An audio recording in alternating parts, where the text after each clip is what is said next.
Глава 531. Великий лидер Чутянь. Без использования каких-либо методов культивирования, без использования каких-либо секретных приемов, независимо от того, из какого направления нападали рогатые демоны и зеленые демоны, до тех пор, пока они достигали определенного диапазона, они немедленно сгорали без каких-либо предупреждений.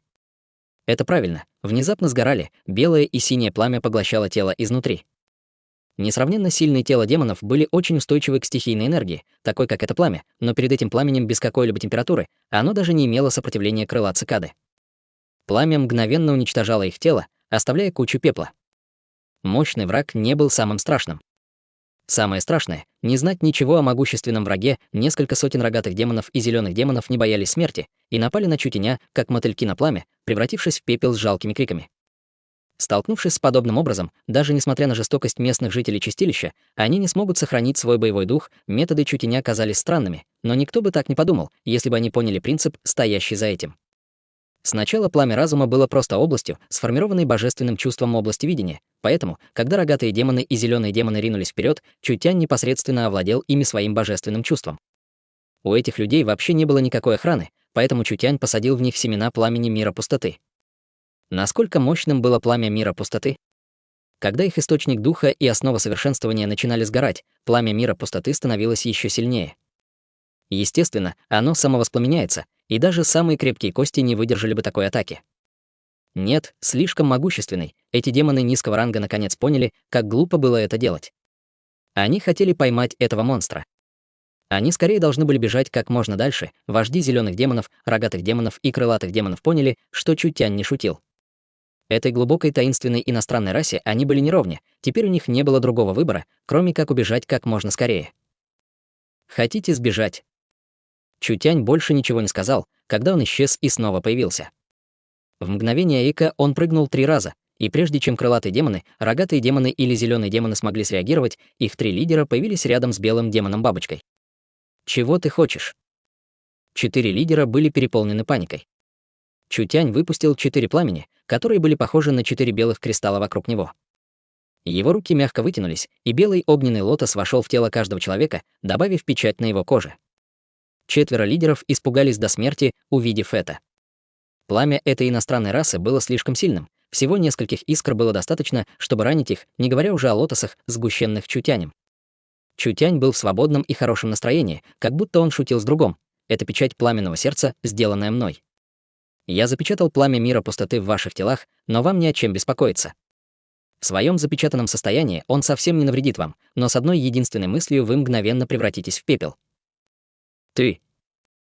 Лидер рогатых демонов хотел впасть в ярость, когда внезапно почувствовал жар, исходящий из его спины. Печать загорелась, и пламя мира пустоты внутри печати должно было вспыхнуть. Я забыл напомнить вам.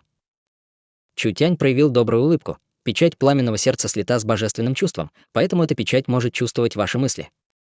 Если у вас есть намерение убить меня, печать снимется. Если ты посмеешь двинуться против меня, я могу пообещать, что, прежде чем ты даже коснешься меня, ты превратишься в темный пепел. Так что, не думайте пытаться скрытно атаковать меня, это не сработает. У 4 лидеров были лица, похожие на умирающих. Был ли такой сильный и зловещий ход в мире, с печатью пламенного сердца их жизни были в руках Чутяня, и они даже не могли иметь намерения убить его. Пока они двинутся против него, печать автоматически снимется, чтобы забрать их жизни. Это была идеальная техника порабощения. Все это были новые навыки, созданные Чутянем. Чутянь мог делать эти секретные приемы, потому что сначала Чутянь был очень образованным человеком, читал много книг, и поэтому он знал, как создавать новые секретные техники. Во-вторых, после того, как Чутянь проглотил древний ледяной источник в ледяном поле смерти, его божественное чувство не только возросло, но и его контроль над пламенем стал лучше, пламя мира пустоты уже слилось с Чутянем. Это окончательный выбор, сдавайтесь или умрите. Эти люди посмотрели друг на друга и, наконец, сдались. Все они опустились на одно колено. Мы сдаемся. Так легко, но это было ожидаемо. Из темных рас в чистилище большинство из них были демонами. Чутянь глубоко понимал характер темных рас и демонов, они были хитрыми, жестокими, хаотичными и ненадежными. В этом месте, где правили эксперты, просто выгод и убеждений не было достаточно, чтобы возыметь обязательную силу. Чутянь только что прибыл и не имел никакого влияния. Он мог только шокировать их и держать их жизни в своих руках, чтобы контролировать этих демонов. Слабые подчинялись сильным, в чистилищном мире это было естественным законом для всего мира. Что касается морали и мужества, эти вещи не существовали в чистилищном мире, особенно у маленьких слабых кланов. Это было так же, почему они подчинились, долго не думая. Чутянь слушал, как лидеры объясняют ситуацию в этой области. В этом небольшом лесу было много сил, и их 4 деревни были просто самыми обычными силами. Неудивительно, что они были такими слабыми, демоны-бабочки, рогатые демоны, зеленые демоны и крылатые демоны были очень близки, поэтому они могли немедленно ответить, и если что-нибудь случится. На самом деле эти силы даже не грабили. Если бы их поместили в лес хаоса, они были бы маленькой силой, которая не посмела бы нарушить принцип темного леса. Истинных духовных экспертов в этих 4 деревнях можно было сосчитать одной рукой, и это было причиной того, почему Чутянь покорил их так легко. Это также объясняет, что эти 4 деревни были совсем не сильны. Чутянь нашел один особый момент. Сила местных жителей чистилища была хорошо уравновешена, и у каждого взрослого демона было неслабое самосовершенствование. Это также означало, что даже обычный местный житель чистилищного мира, пока он мог быть немного обучен, мог бы стать первоклассным солдатом на континенте. Темные расы и демоны были естественными воинами, и у них было много редких врожденных талантов. Поэтому чистилище для Чутяня было просто прирожденной казармой, лес был на территории города тьмы. Город тьмы был самым большим подземным городом за 1000 миль с населением более нескольких миллионов человек. С такой силой все окружающие деревни не имели другого выбора, кроме как подчиниться. Глядя на это так, кажется, что хотя мир чистилища сильно отличался от мира на поверхности, он все еще имел ту же структуру, что и лес хаоса. Чутянь чувствовал, что должен сделать здесь транспортную башню. В мире чистилища было много редких ресурсов, и было много товаров из поверхностного мира, у которых был бы большой спрос, если бы они были доставлены в чистилище. Теперь единственной проблемой было то, что Чутянь не мог связаться с городом чудес. От чистилищного мира до поверхности было более 1000 миль. Не говоря уже о толстом слое породы, вулканах и энергетических жилах. С такой большой областью изоляции сигнал чудесного города не мог дойти, независимо от того, насколько сильным он был. Точно так же, даже если они установят линии связи в чистилищном мире, они не смогут соединить его с поверхностью с помощью своей современной технологии. Чутянь не мог собирать материалы, не имея возможности общаться с молодой мисс. Нет проблем, мир чистилища был богат ресурсами и, естественно, нашелся бы способ. Это путешествие было нелегким, Чутянь не хотел возвращаться сейчас, ничего не добившись. «Вам не нужно бояться меня». Чутянь сидел в самой большой комнате в лесной долине. Важные люди из демонов-бабочек, крылатых демонов, рогатых демонов и зеленых демонов стояли перед ним. Наш поверхностный мир — самый цивилизованный мир, поэтому до тех пор, пока вы все будете действовать честно, я не буду делать что-нибудь с вами. Во-первых, каждый должен сообщить о ситуации в ваших деревнях. Белый демон-бабочка вышел и сказал: «Великий лидер, в нашей деревне бабочек 4000 человек, и у каждого из них есть какая-то боевая сила. Здесь около 3000 молодых людей». Глава деревни зеленых демонов сказал: «Деревня зеленых демонов насчитывает 5000 человек, в которых проживает около 3-4 тысяч молодых людей». Глава деревни крылатых демонов сообщил: «У крылатых демонов также есть 4000 человек и около 3000 молодых людей». Глава деревни рогатых демонов сообщил: «У рогатых демонов около 6000 человек, из которых 5000 — сильные воины». Это неплохо. Чутянь удовлетворенно кивнул. Он посмотрел на белого вождя деревни демонов-бабочек и сказал: «Ваши имена демонов длинные и плохие, сейчас я дам тебе человеческое имя. Теперь тебя будут звать Байди». Байди быстро сказал счастливым голосом: «Спасибо, великий лидер». 3 других деревенских вождя показали ревность. Великий лидер явно больше заботился о демоне-бабочке. «Хорошо, теперь слушайте». Чутянь встал и объявил: «С этого дня я буду вести всех по пути расширения. Кражи территории, ресурсов и людей. Я, Чутянь, обещаю, что пока вы будете следовать за мной, впереди будут яркие времена, развивающиеся все больше и больше. До тех пор, пока вы усердно работаете над расширением, в будущем захватить город тьмы не будет мечтой». Все были в ужасе от этого. Что? Захватить город тьмы? Этот парень сошел с ума. Местные вожди начали потеть в своих сердцах, думая, что это плохо. Они фактически позволили сумасшедшему стать великим лидером. Чутянь видел выражение лица каждого, но ему было лень объяснять, потому что было много способов захватить город для Чутяня. Пока мир чистилища мог быть связан с городом чудес, силой города чудес, было ли странно захватить город тьмы? Хорошо, давайте сначала обсудим наш краткосрочный план расширения. Чутянь достал карту, но прежде чем он успел ее просмотреть, несколько демонов-бабочек прилетели в панике, чтобы сообщить: «Это плохо, темные гномы вернулись». Они привели много людей, и среди них есть даже эксперты. Они, вероятно, пришли сюда с плохими намерениями.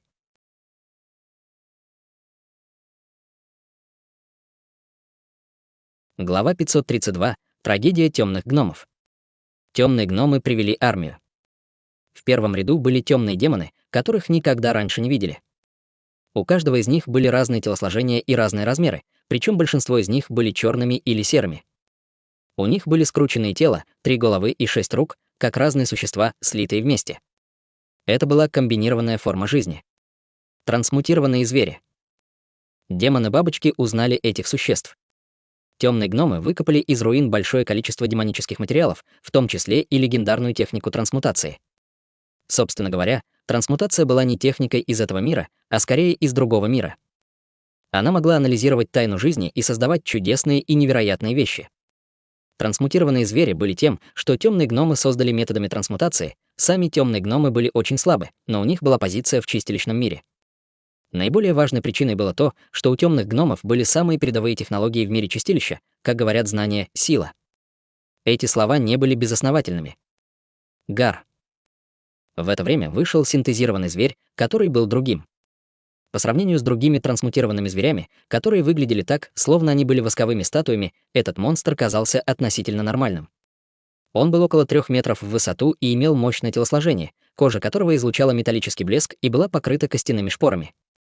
Его уродливые глаза излучали ярко-красный свет, из него исходила очень сильная аура. Тиран. Это тиран. Демоны-бабочки показали страх, видя это синтезированное существо. Казармы тирана были древними руинами, но после того, как темные гномы заняли их, они постепенно превратились в казармы темных гномов. Эти темные гномы умели синтезировать существ с помощью трансмутации, создавая ужасных темных монстров из разных существ. Тиран был назван в честь этих руин. Тиран был сформирован из свежего тела демона высокого класса и нескольких других форм жизни. При немалой удаче и случайности его создание преуспело. Если бы темным гномам дали те же материалы сейчас, они не смогли бы усовершенствовать второго тирана. Тиран не просто обладал ужасающей силой, он также обладал высоким интеллектом, понимая команды темных гномов. Темные гномы фактически послали своего защитного бога, а значит, темные гномы хотели атаковать лесную долину. Демоны-бабочки ясно поняли, насколько важен Чутянь для темных гномов. За отрядом трансмутированных зверей во главе с тираном стояла большая группа наемников, которых наняли темные гномы. Эти наемники прибыли из разных частей чистилищного мира, все они были темными расами и расами демонов с достойной боевой силой. Среди них было много теневых демонов и огненных демонов среднего класса. Самым важным было то, что эти наемники из чистилищного мира также были модифицированы темными гномами. Вначале темные гномы рассмотрели риски и решили, что не смогут напрямую нанять сильных наемников. Поэтому они использовали высокую цену, чтобы нанять наемников-инвалидов или тяжело раненых, исправляя их поврежденные части своими навыками трансмутации. Поэтому каждый из наемников был очень странным. Трансмутированные части были не слабее, чем родные, и у них даже были невероятные способности. Последний ряд состоял из темных гномов. На этот раз темные гномы выслали довольно много людей, в общей сложности более 2000. Они также принесли много странных инструментов, таких как невесомые машины для плавания в космосе, а также двухколесные машины и оружие войны с большими гусеничными шинами и длинной трубой. Темные гномы также несли оружие, похожее на пушки, но они, казалось, сильно отличались от оружия изначальной энергии, которое сделал Чутянь. Технология темных гномов происходила из 2 мест. Одно из них было техникой трансмутации демона, а другое — наследием древних гномов. Первая была глубокой темой, а вторая — чисто механической областью изучения. Ходили слухи, что у предков гномов был подобный навык, но его не было замечено на поверхностном мире. Он никогда не думал, что увидит это в таком месте. Механика гномов отличалась от техник марионеток и технологии изначальной энергии Чутяня. Механическая технология гномов была чисто физической областью исследования, основанной на множестве точных движущихся частей, создавая сложную конструкцию, основанную на одной функции. Его недостаток был очень четким, без каких-либо энергетических технологий и исключительно на основе движения. Более сложные детали легко могли быть повреждены. Следовательно, до тех пор, пока 1 или 2 основные части были сломаны, весь механизм стал бы бесполезным. Техника кукол была боевой техникой, основанной на рунах и контроле. Исходная энергетическая технология имела в своей основе массив изначальной энергии и структуру в качестве вторичного исследования. Хотя у механических исследований гномов не было никаких будущих ценностей, способность гномов делать секретные механические детали действительно имела значение. Чутянь уже собрал кучу талантов в области механической техники у великого Джоу, и если бы он смог найти большую группу мастеров машиностроения, объединив ее с технологией изначальной энергии секты Юнь, их будущее развитие было бы еще более сбалансированным. Конечно. Было слишком рано думать об этом. Лучше было подумать, как справиться с нынешней ситуацией. Седовласый старый гном, сидящий на внушительном танке гномов, говорил голосом, похожим на голос короля: «У гномов есть предел терпения. Я дам вам 10 секунд, чтобы достать то, что мы хотим, иначе вся долина будет сожжена. Можешь не считать, припаси свое дыхание». Прозвучал спокойный голос. Чутянь медленно выплыл из лесной долины на землю, и вышли демоны-бабочки, крылатые демоны, рогатые демоны и зеленые демоны. Все они стояли позади Чутяня, похоже, что они были готовы сражаться с казармами тирана. Темные гномы были ошеломлены этой сценой. Что происходит? Разве 4 деревни не сражались друг с другом? Теперь они выглядели так, как будто были вместе. Так же та иностранная раса, когда он проснулся, и какова была ситуация сейчас. Старый гном посмотрел на них. Что здесь происходит? Разве не видно? Теперь я босс, и все они работают на меня. Чутянь посмотрел на темных гномов на расстоянии и сказал: «Ты привез эту кучу мусора и привел всех этих уродливых инвалидов, и хочешь вызвать шум на моей территории только этим». Прошло всего немного времени. Это место уже стало территорией иностранной расы. Что здесь происходит, темных гномов это не волновало, им просто нужно было схватить эту чужую расу. Основываясь на его непобедимом теле и огневой мощи внутри него, которая заставляла людей дрожать, это был бесценный биологический материал. Возможно, они смогли бы усовершенствовать что-то более мощное, чем тиран. Старый гном холодно сказал: «Аутсайдер, который вторгся в чистилищный мир, какая у тебя квалификация, чтобы быть здесь хозяином? Я предлагаю тебе послушно сдаться, и ты будешь испытывать немного меньше трудностей, иначе». Танк гномов поднял пушку, чтобы показать, что он хотел сказать дальше. Был круглый артиллерийский снаряд, выпущенный из длинного ствола. Хотя гномы не понимали технологию изначальной энергии, эта пуля была сделана из высокоэнергетического кристалла, поэтому она могла бы вызвать большие потери, если бы этот снаряд мог проникнуть в лесную долину. Хонг. Чутянь щелкнул лучом ци и заставил снаряд взорваться в воздухе. Это немедленно создало ударную волну, которая заполнила окружающую область хаосом. «Ты смеешь хвастаться таким барахлом перед этим отцом?» Чутянь фыркнул с презрением. «Если бы не тот факт, что пушки изначальной энергии не могут быть перенесены сюда, вы бы уже были разорваны на куски». Хотя на самом деле боевые машины и танки темных гномов были немного интересны. Оружие темных гномов было слишком разочаровывающим. Непосредственно создавая артиллерию из кристаллов, имело высокую стоимость, ограниченную мощность и было очень опасным. Это происходило потому, что этими кристаллами нельзя было управлять, и если бы они встретили эксперта по пространству, такого как Чутянь или Вивиан, непосредственно взяв несколько снарядов из пространства, был бы ряд великолепных фейерверков. Энергетическое оружие Комитета чудотворной торговли не было таким опасным, как это оружие. Энергетическое оружие использовало энергетические батареи, а исходные энергетические батареи были стабильны. Без массива для его активации это было очень безопасно. Не говоря уже об источнике энергии, оружие было очень сильным.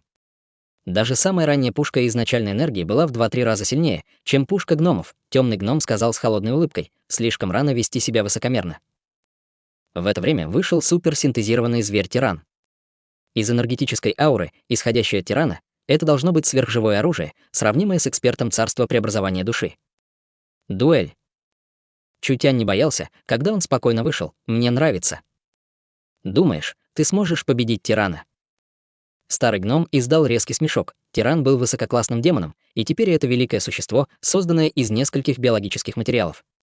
Он не только обладает силой в 7-м слое истинного духа, он также имеет защиту, равную 9-му слою истинного духа, и он освоил многие высококлассные боевые техники.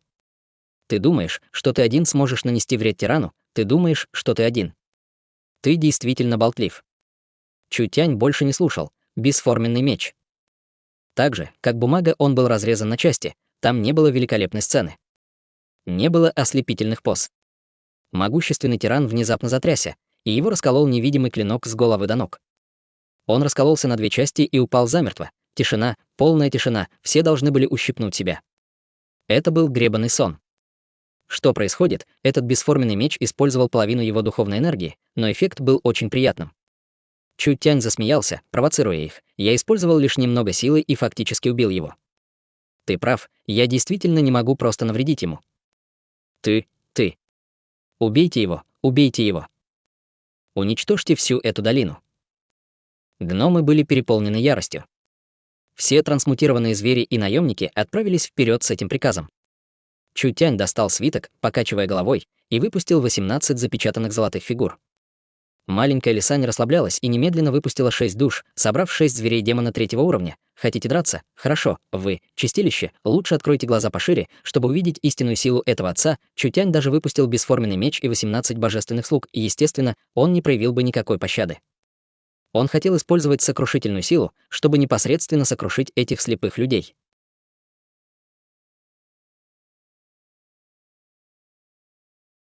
Глава 533. Казарма тирана. 18 божественных слуг были важной боевой силой для Чу Тяня.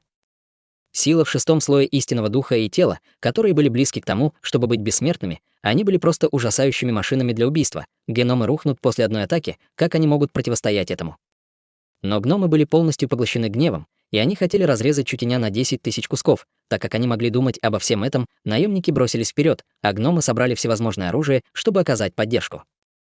Эти наемники были усовершенствованы трансмутацией, и хотя они не выглядели красивыми, они действительно были намного сильнее. Владение божественным чувством. Когда обе стороны собирались столкнуться, 18 божественных слуг получили силу Чу Тяня. Они загорелись синим и белым пламенем почти одновременно.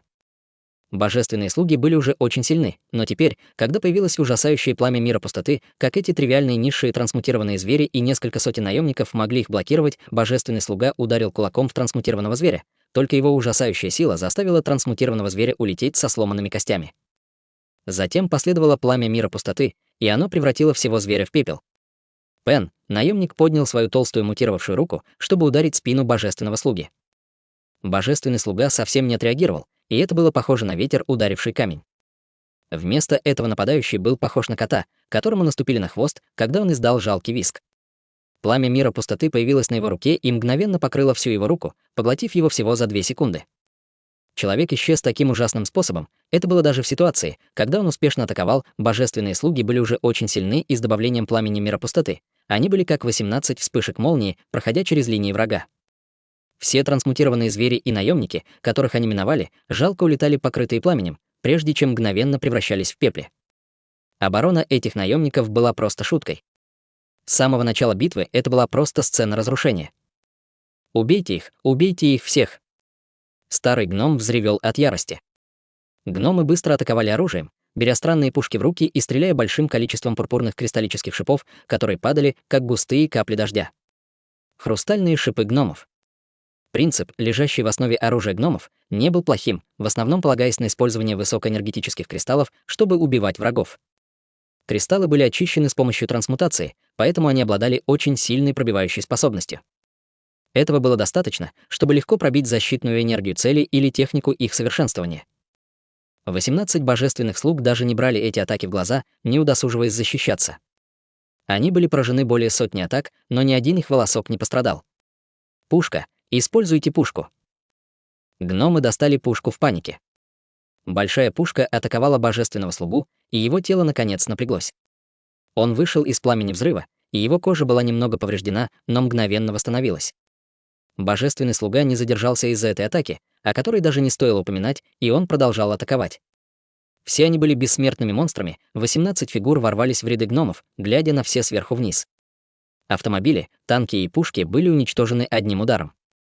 После того, как они превратились в куски металлолома, все они стали мусором. На этот раз гномы были наполнены настоящим ужасом. Хотя они знали, что эта иностранная раса не была слабой, они никогда не думали, что она будет такой сильной. Они надеялись поймать этот биологический материал, чтобы усовершенствовать новое биологическое оружие, но после этого яростного избиения они сожалели. Тиран был убит, их наемники были уничтожены, и все оружие, которое гномы усовершенствовали за эти годы, было уничтожено. Закончились уловки. Чу Тянь скрестил руки на груди, наблюдая, как гномы бегут в панике, как будто он смотрел пьесу. Он сказал с неудовлетворенным взглядом: «Это действительно разочаровывает, я надеялся, что у вас будет что-нибудь поинтересней». «Хорошо, я не люблю тратить слова. Вы можете сдаться или умереть, это ваш выбор».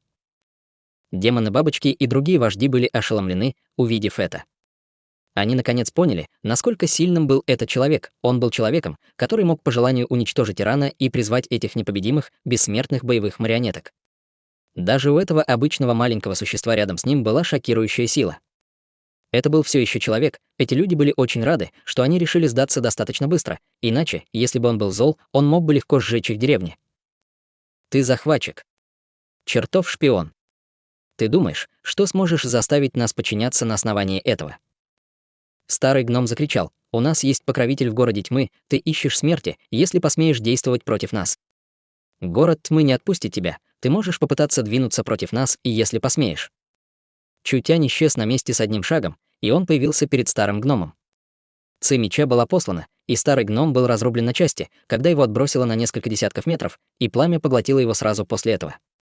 Он только что выкрикивал угрозы, но в следующую секунду превратился в пепел.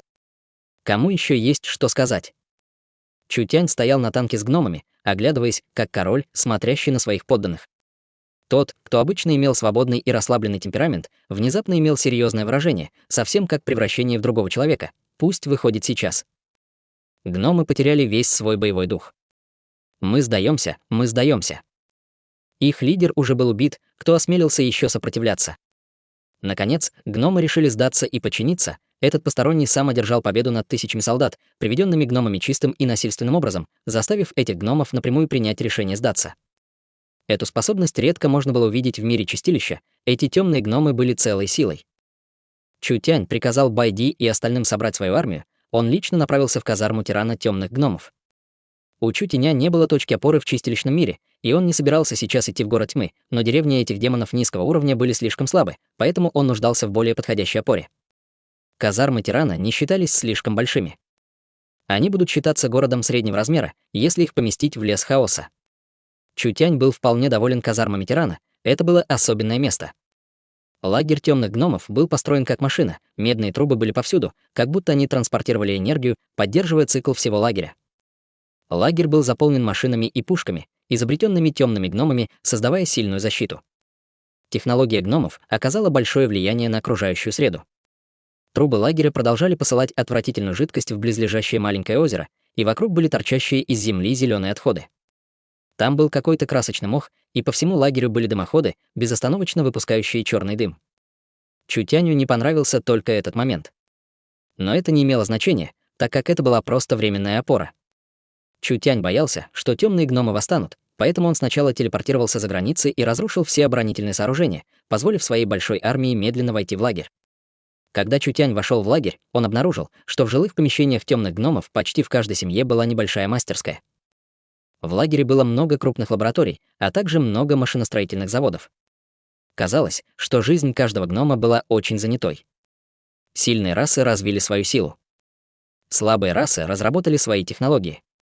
Гномы были ничтожно слабы и имели ограниченный потенциальный рост, но они могли получить статус в жестоком чистилищном мире с помощью своих технологий. С этой точки зрения это заслуживало уважения. Этот лагерь будет под моим контролем с этого дня. Чутянь не заботился о своем статусе захватчика, мои приказы будут превыше всего. Любой, кто осмелится пойти против меня, я не буду скуп на пламя для наказания. Да. Мы будем следовать за великим лидером. Высокопоставленные члены деревень и гномы почтительно поклонились. В чистилищном мире эксперты пользовались уважением. Сила использовалась, чтобы управлять независимо от того, куда они шли, никто не нашел ничего странного в этом. Кто сказал Чутяню быть самым сильным? Естественно, он стал новым хозяином лагеря, и никто не заботился о его статусе захватчика. Чутянь просмотрел информацию, которую получил. В казармах тирана проживало более 10 тысяч темных гномов, и, хотя они были не очень сильны, каждый из них был высококвалифицированным механиком и понимал методы превращения демона. Это укрепило их общую группу, поэтому они имели большое значение в его планах. У нас две задачи. Во-первых, атакуйте больше деревень, крадя больше людей и территории. Во-вторых, я хочу, чтобы вы собирали пространственные кристаллы, чем больше, тем лучше. Чутянь открыл большую карту и установил метки на близлежащих больших и маленьких лагерях и деревнях. Чутянь непосредственно нарисовал несколько кругов, это были первые цели для их атаки. Все смотрели друг на друга в полном смятении. Чутянь спросил, есть ли у вас какие-либо возражения. Великий вождь не из чистилищного мира, так что вы можете не слишком хорошо понимать мир чистилища. Этот вид масштабного расширения территории вызовет большую проблему. Байди вышел и сказал, захват казарм тирана на этот раз уже может оскорбить город тьмы. Если мы будем продолжать расширяться, мы создадим еще большую проблему. Чутянь презрительно сказал, это не то, о чем тебе нужно беспокоиться. Ваши обязанности — просто следовать моим приказам, понимаете? Да, великий лидер. Эти люди не осмеливались говорить что-то еще. Хотя делать это было очень опасно, разве это не было лучше, чем быть сожженным пламенем великого лидера до смерти? Чутянь в мыслях жителей чистилища был еще страшнее дьявола, они не посмели бы пойти против него. На самом деле Чутянь знал, о чем говорил Байди. Но Чутянь не мог остаться в чистилище слишком надолго. В противном случае он мог бы стабилизироваться должным образом, если бы у него было несколько месяцев, чтобы справиться с этим, но разве ему все еще не нужно было управлять чудесным городом? Надо было знать, что город чудес все еще был нестабилен. Поэтому это должен был быть провал или быстрый успех, другого выбора не было.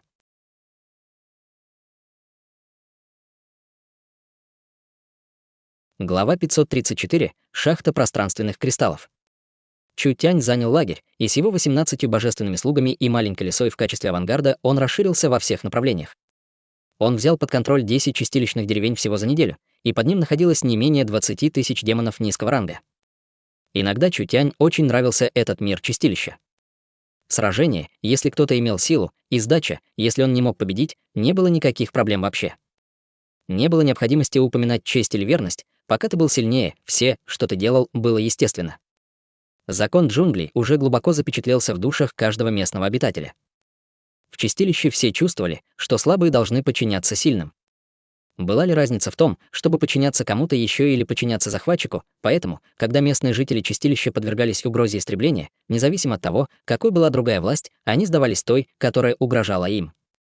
Согласно правилам и обычаям чистилища, те, кто подчиняются, избежали бы пламени войны, и войны происходили бы только тогда, когда люди крали у других.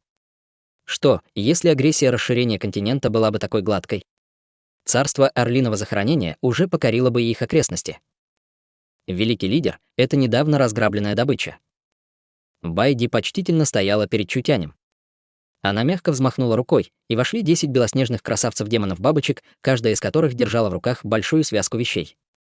Там были кристаллы, травы, странные предметы, а также вещи чистилища, которые Чутянь не видел раньше. Чутянь внимательно осмотрел добычу и выбрал несколько священных трав 3-го уровня, а также некоторые драгоценные материалы чистилищного мира. Среди военных трофеев пламя было запечатано в хрустальной бутылке. Что это? Это было необычное пламя, ему не нужно было ничего сжигать. Окружающая духовная энергия была собрана внутри, и оно, казалось, поглощало его, когда совершенствовалось. Байди объяснил, сообщая великому лидеру, это семя истинного пламени ядра Земли. Чистилище находилось глубоко под землей и было окружено лавой или вулканами, которым миллионы лет. Такая среда может породить пламя неба и земли. Это истинное пламя ядра Земли не уступало призрачному пламени мира пустоты, только это было своего рода высокотемпературное истинное пламя Ян, которое отличалось от призрачного пламени мира пустоты. Не говоря уже о том, что это было огненное семя, поэтому с тем, как развивалось пламя мира пустоты, не было смысла его глотать. Это было хорошее семя пламени. Оно не могло быть потрачено впустую. Чутянь подумал о том, что у Нангунь-Юнь был духовный источник огня.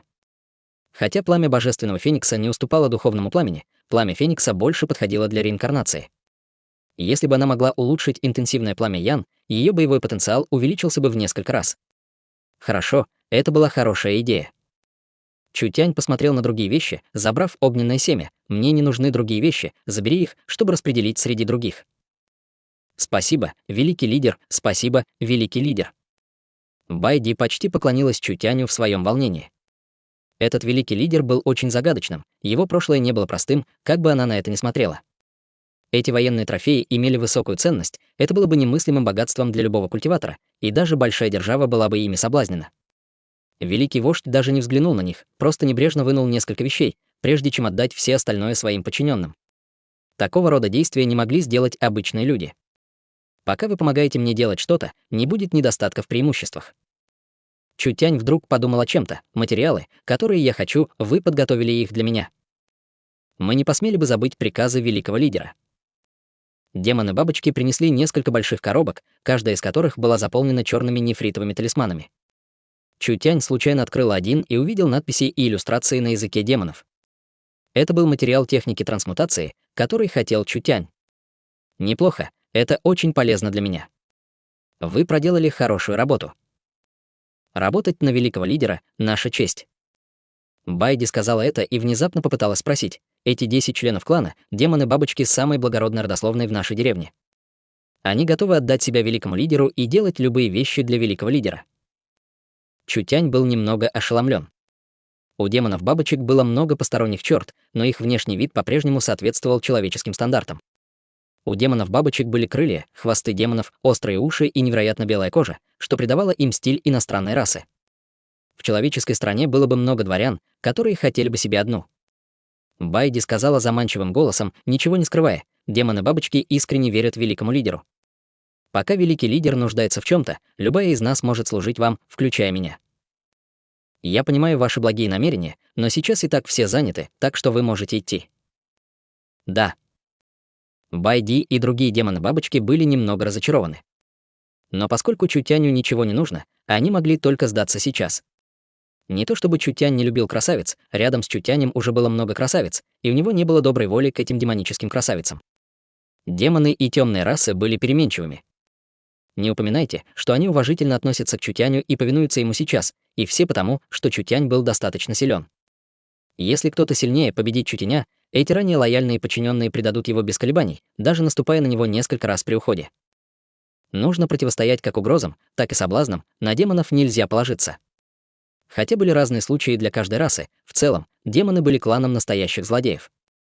Чутянь, использующий силу и преимущество, чтобы контролировать их, было достаточно, ему не нужно было вкладывать больше эмоций или энергии, потому что другая сторона не стоила этого. Чутянь усовершенствовал несколько пилюль, используя местные компоненты. Травы чистилища стоили меньше, чем в лесу хаоса. Возможно, это было из-за низкой цены на травы, что даже в деревнях демонов самого низкого качества могла быть приличная средняя сила. Чистилище действительно было хорошим местом. Хотя пространство было очень обширным, было много мест, которые нельзя было заселить, так что не было так много территорий. Это даже не могло сравниться с империей на континенте. Но из-за многих неисследованных областей чистилище было заполнено большим количеством неизвестных сокровищ. Развитие силы здесь должно было рассмотреть этот момент. Чутянь почувствовал, что его духовная энергия становится богаче после проглатывания пилюли, переходя в 5-й слой истинного духа. Затем он взял книги трансмутации, взятые из казарм тирана. На самом деле Чутянь провел небольшое исследование трансмутации, но в будущем его больше не было. Оно исчезло из истории точно так же, как колдовство шаманов. Конечно, согласно тому, что знал Чутянь, истинные методы демонической трансмутации пришли из мира бездны. Когда люди достигли начала других исследований в области авиации, технология человеческих источников энергии уже достигла пика. Хотя они и коснулись техники демонической трансмутации в пропасти, они не слишком заботились об этом, и не было много ученых, которые исследовали это. Чутянь был великим мудрецом в технологии источников энергии, но независимо от того, сколько знаний он имел в своем мозгу, без основы и достаточного времени для подготовки, он не мог достичь вершины, как в его предыдущем мире. Не говоря уже, что развитие цивилизации было особенным.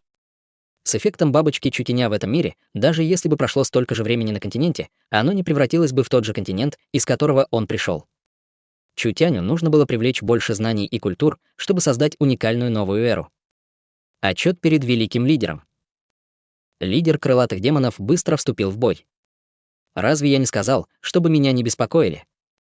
Чутянь читал о трансмутации, когда он был внезапно прерван. Он не мог не чувствовать себя немного неудовлетворенным. Что происходит?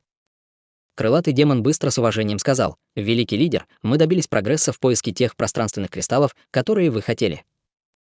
Вы нашли их. Нельзя считать это просто находкой. Мы нашли шахту, и это пространственная кристаллическая шахта. Пространственная кристаллическая шахта».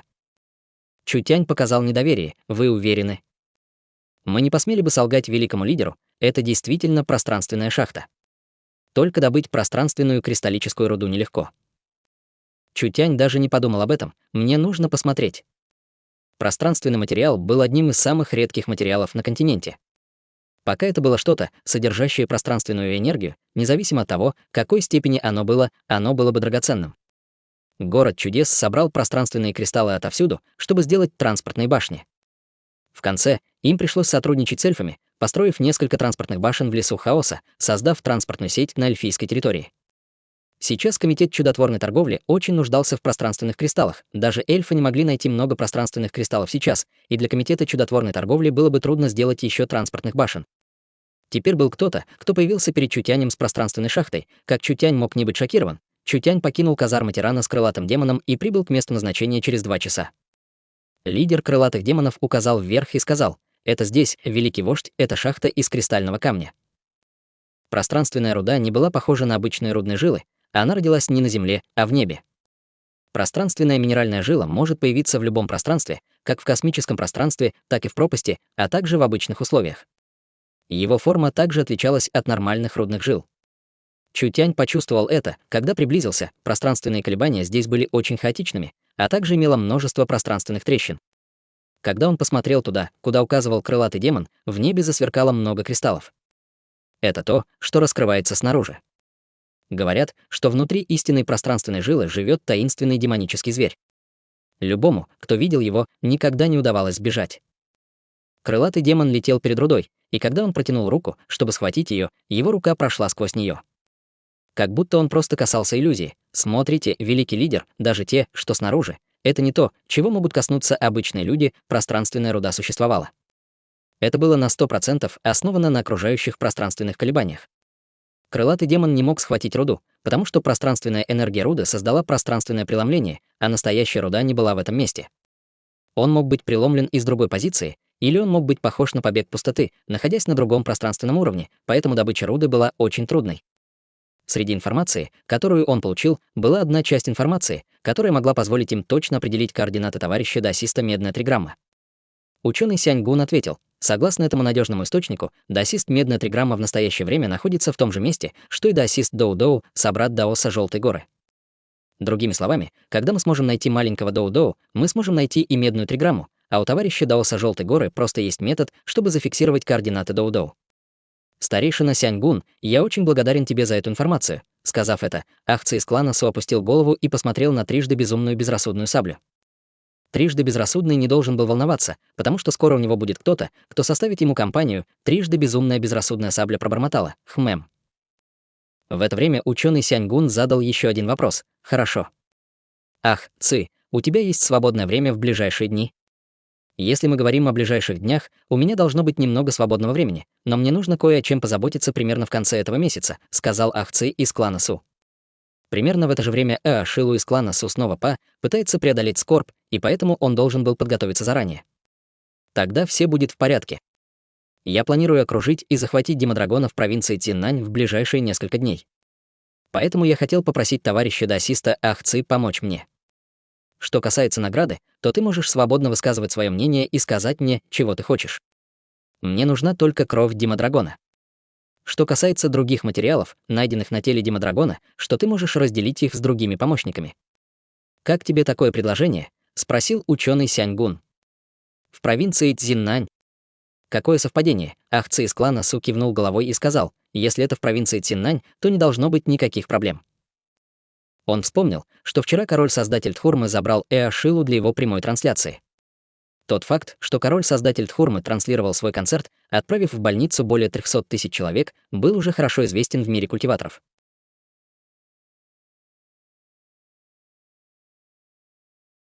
Глава 535. Трещина.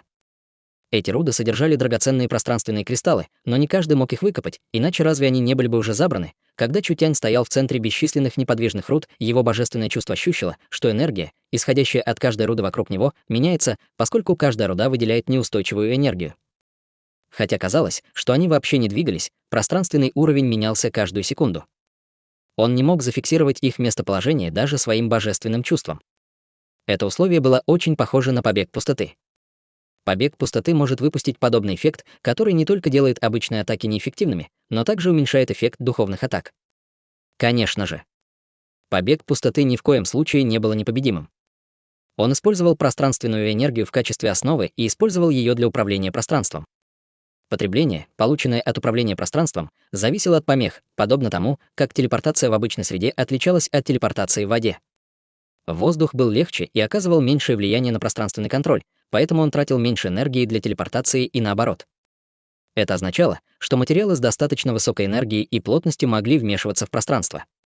Поэтому враги, которые были достаточно сильны, могли сломать побег пустоты, используя обычные атаки. Подобная логика применима и здесь. Если Чутянь использует достаточно сильные материалы для сбора урожая или достаточно сильное энергетическое поле, он мог вернуть космические кристаллы и легко собрать их. Но это было нелегко. По крайней мере, этого нельзя было сделать с помощью технологии чистилища, и поэтому никто не мог использовать эту космическую рудную жилу. Если Чутянь объединит мир чистилища с городом чудес с помощью технологий города чудес, они могли это сделать. Лидер крылатых демонов увидел, что Чутянь не сказал ни слова, и он был обеспокоен в своем сердце. Он осторожно спросил: «Если эта шахта не имеет ценности, мы все еще можем продолжить поиск». «Нет, у него есть свое применение, но мы не можем сейчас начать добывать». Чутянь сказал это и спросил: «Вы сказали, что вокруг этой шахты появился таинственный демонический зверь, где он?» Выражение лидера крылатых демонов изменилось, услышав это: «Великий лидер, этот зверь очень силен, и почти никто не вернулся живым, увидев его. Мы ничего об этом не знаем, лучше, если великий лидер не пойдет на такой риск». «Это так?» Чутянь совсем не испугался: «Тогда я просто обязан это увидеть. Отведи меня туда». Крылатые демоны все смотрели друг на друга в полном смятении. Великий лидер был действительно смелым. У крылатых демонов не было другого выбора, они могли только подготовиться и привести Чутяня в запретную зону. Территория этого демонического зверя впереди. Точного описания его внешнего вида нет, и есть только легенды из окрестных деревень. Глаза Чутяня сфокусировались на области, и в конце концов перед его глазами появился слабый туман. Это был необычный туман, даже божественное чувство Чутяня не могло проникнуть сквозь него. Это было сформировано из бесчисленных небольших пространственных вибраций. Если догадки Чутяня не ошибались, внутри должна быть пространственная трещина. «Охраняйте снаружи, я иду посмотреть». Это. Чутянь не обсуждал это с ними, он просто прыгнул внутрь. Как легкое перышко, он проигнорировал гравитацию, когда поднялся с земли, наконец прыгнув в туман. В одно мгновение. Чутянь почувствовал, что его божественное чувство полностью покрыто. У него не было никакого выбора. Каждая частица в окружающем пространстве рассеивалась из пространственной трещины, поэтому в них были нестабильные волны пространственной энергии. Как только его божественное чувство встречало частицы этой пространственной энергии, оно будет разбросано по разным подпространствам. Его божественное чувство не могло оставаться надолго и не могло распространяться дальше. Чутянь ничем не отличался от слепого в этой ситуации. Будь то его глаза или его божественное чувство, они были заблокированы. Если бы у него не было никаких направлений в этом хаотическом пространстве, очень вероятно, что он никогда не найдет пространственную трещину. Маленькая лиса, есть идеи. Божественное око маленькой лисы показывало только белый туман. Он дул на него и потер его когтем, но даже так божественное око не было особо полезным. Забудь об этом. Зрачки Чутяня постепенно побелели. С 9 изменениями демонического бога он мог использовать пространственную энергию, которая делала Чутяня более чувствительным к пространственной энергии. Он чувствовал направление, в котором формируется пространственный хаос, и мог найти положение пространственной трещины — это здесь. Чутянь медленно поплыл вперед с маленькой лисой. Пространственная трещина продолжала выпускать волны частиц, и каждая частица была заполнена пространственной энергией. Пространственное существование продлится только короткий период времени, потому что нестабильная пространственная энергия будет быстро высвобождаться и рассеиваться, но также из-за этого, чем ближе была пространственная трещина, тем сильнее были энергетические волны. Чутянь чувствовал что-то вроде раскалывания. Это чувство расщепления не было обычным ощущением расщепления. С головы до ног, изнутри и наружу, почти каждая часть его тела и каждая клетка внутри него казались расколотыми чем-то невидимым. Это место было уже очень близко к пространственной трещине. Именно из-за этого частицы пространственной энергии были достаточно сильны, чтобы мешать материальным объектам. Если бы Чутянь не имел сильного тела от бессмертного звездного света и не обладал бы сильной способностью к восстановлению, он был бы разрушен этими бесчисленными пространственными частицами. Даже Чутянь был в таком состоянии, и неудивительно, что никто не осмелился прийти сюда. Побег пустоты. Чутянь использовал побег пустоты, чтобы избежать пространственных толчков, избегая разрыва своего тела. Пространственный хаос впереди еще сильнее. У белых зрачков Чутяня была слабая рябь. «Лис, приготовься. Мы сразу же ворвемся в пространственную трещину». Маленькая лиса кивнула и крепко держалась за Чутяня. Побег пустоты Чутяня также мог позволить вещам прикасаться к нему в пустом состоянии. Но эта способность подходила только для неодушевленных предметов, но маленькая лиса была относительно особенной. Она могла проявить инициативу, чтобы резонировать со способностью Чутяня. Поэтому, когда Чутянь использовал побег пустоты, маленькая лиса могла войти в то же состояние. Начинаем. Чутянь мгновенно телепортировался на несколько сотен метров. Когда Чутянь появился снова, окружающее пространство исказилось. Пространственные частицы атаковали это пространство, и казалось, что воздух был нагрет при высокой температуре, поскольку он искажался в несколько раз серьезнее. Он мог телепортироваться только сюда. Это было потому, что энергия перед ним была слишком сильной, и Чутянь не мог контролировать пространство. Тем не менее, с нынешним положением Чутяня он мог посмотреть вверх, чтобы увидеть хаотическое пространство, движущееся к области со светящейся спиралью. Эта область была пространственной трещиной. Большое количество быстрых пространственных частиц проходило через побег пустоты, чтобы поразить его тело. Чутянь знал, что у него не так много времени. Он немедленно собрал все свои силы в кончик пальца, и гигантская сила взорвалась вперед. Бесформенный меч. Это искривленное пространство было внезапно заблокировано некой силой. Чутянь на самом деле рассеял хаотическое пространство всего одним ударом. Чутянь воспользовался этой возможностью, чтобы прыгнуть вперед, и прежде чем хаотическое течение было восстановлено, он, наконец, прыгнул в зеркальную область. Все его тело стало зеркальным отражением от пространственной энергии. Нам удалось. Чутянь достал пилюлю истинного духа и быстро восстановил духовную энергию, которую он только что использовал. Так близко мы были почти разорваны трещиной. Чутянь вошел гладко, но его тело было покрыто ранами, образованными коррозией пространственной энергии. Чутянь не особо заботился об этих травмах.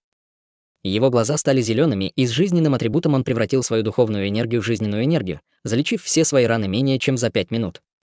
Пилюли истинного духа, приготовленные для меня молодой мисс, действительно полезны. Чутянь бросил еще одну в рот. Я должен получить еще 20 бутылок после возвращения. Это было связанное пространство с пространственной трещиной и естественное подпространство. Подпространство было прикреплено к основному пространству, но оно все еще было независимой пространственной областью. Комитет чудотворной торговли также использовало похожее пространство, но это пространство не могло содержать духовную энергию или души, поэтому большинство живых существ или даже нежить не могли войти в нее. Особенностью этого подпространства было то, что оно было большим. Пространственная трещина соединила это подпространство с основным пространством, позволяя материалу и энергии из основного пространства входить в это место, поэтому оно уже стало ветвью основного пространства. Он был слит с основным пространством, поэтому между ними не было большой разницы. Пространственные кристаллы. Все здесь было заполнено пространственными кристаллами. Чутянь огляделся вокруг, и это место было заполнено маленькими плавающими горами. Каждая гора выпускала белую пространственную волну энергии. Это были материалы, всасываемые из основного пространства и соединенные здесь с пространственной энергией, в конечном итоге накапливая большие количества этих гигантских пространственных руд. Это было прекрасно. Им не нужно было бы беспокоиться о том, что теперь у них не будет достаточно пространственных кристаллов. Чутянь просто хотел проплыть, чтобы проверить качество пространственных кристаллов, когда маленькая лиса почувствовала что-то опасное, немедленно издав Чутяню резкий предупреждающий звук. Окружающая пространственная энергия, казалось, сформировала кулак. Зрачки Чутяня слегка сузились. Он был в середине этого невидимого кулака, и если бы этот кулак упал, Чутянь превратился бы в мясную котлету благодаря пространственной энергии. Телепортация. Чутянь вернулся при помощи телепортации. Там была волна ревущего зверя, заполнившая пространство. Она была величественной и наполненной гневом, как почтенный бог, спровоцированный еретиком. Чутянь знал, что это было. Это должен быть монстр, о котором упоминала крылатая раса. Чутянь потер свитки на своей талии и увидел, что они все еще были привязаны к местоположению чудесного города, поэтому у Чутяня больше не было забот. Выходи, если у тебя есть навыки. Не прячься и не делай подлых ходов, ты как маленькая девочка. Чутянь верил, что это существо было очень сильным. Поскольку у него была такая мощная сила, его интеллект не был бы низким, поэтому он определенно понял бы провокацию Чутяня.